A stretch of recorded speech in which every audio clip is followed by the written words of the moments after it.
구문. 이처럼 사람이 본성상 부패하여 선을 온전히 행하지 못하고 악을 행하고자 하는 성향을 가지고 있다면 사람으로 하여금 행할 수가 없는 것을 율법을 통해 요구하시는 하나님은 결국 사람에게 불의를 행하시는 것이 아닙니까? 답. 전혀 그렇지 않습니다. 왜냐하면 하나님께서는 사람을 창조하실 때에 하나님의 율법을 행할 수 있는 능력을 사람에게 주셨기 때문입니다. 그런데 사람이 마귀의 꾀임을 받아 마음이 내키는 대로 불순종하여 그와 같은 하나님의 선물들을 자신뿐만 아니라 후손들도 모두 잃게 된 것입니다. 신문. 하나님께서 그러한 불순종과 반역을 벌하지 않으시고 그대로 허용하시겠습니까? 답. 결코 그렇지 않습니다. 하나님께서는 우리가 직접 범하는 죄들에 대해서뿐만 아니라 우리가 태어나면서 지니는 원죄에 대해서도 몹시 불쾌히 여기십니다. 공의로운 재판관이신 하나님께서는 이것들에 대해서 지금 이 세상에서 그리고 영원히 벌을 내리십니다.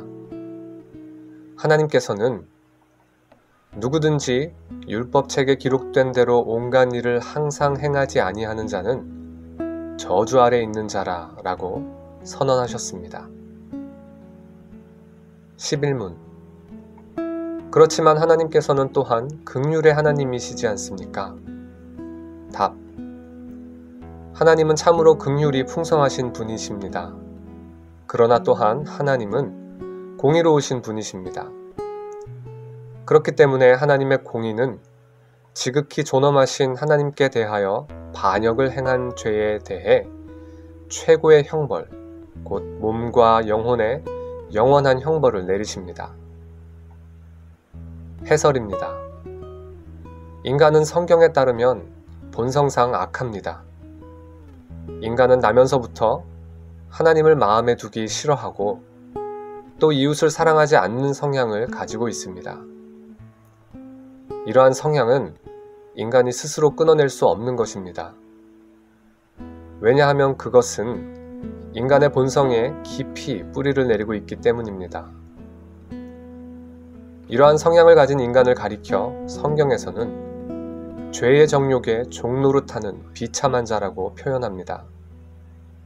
그리고 성경은 죄의 정욕에 따라 사는 인간이 이 땅에서 사는 동안만 아니라 인생을 다 살고 난 다음에 하나님 앞에서 영원한 사망의 심판을 받게 될 것이라고 선언합니다. 성경이 말하는 이러한 정죄에 대하여 인간 가운데 그 누구라도 반박하며 성경이 틀렸다고 말할 수 있을까요? 만일 인간 가운데 어떤 이가 앞서 나서서 말하기를 이만하면 사람들이 나를 의인으로 존경할 만하다 라고 제 아무리 외쳐도 아무런 소용이 없습니다. 왜 그렇겠습니까?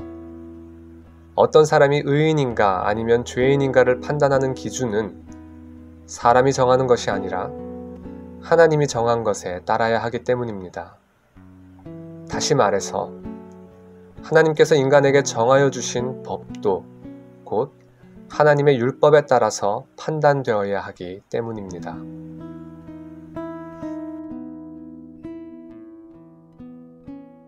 나는 오직 주의 인자하심을 의뢰하여 싸우니 내 마음은 주의 구원을 기뻐